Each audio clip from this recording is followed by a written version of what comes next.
చిరంజీవిని విమర్శించే నైతిక అర్హత వైసీపీకి లేదన్నారు టీడీపీ అధినేత చంద్రబాబు.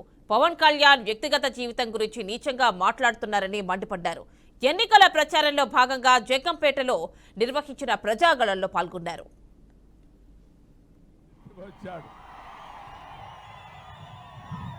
ఎంత నీచ విధానం అడుగుతున్నా నేను మిమ్మల్ని. మీ భార్య విషయం మేము మాట్లాడామా? మీ కుటుంబ విషయాలు మేము మాట్లాడామా? అసెంబ్లీలో మమ్మల్ని బూతులు తిడతావా నువ్వు? ఒక్కసారి మీరు ఆలోచించండి.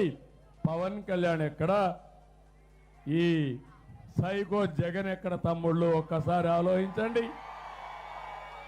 పవన్ కళ్యాణ్కి రాజకీయాలు అవసరం లేదు.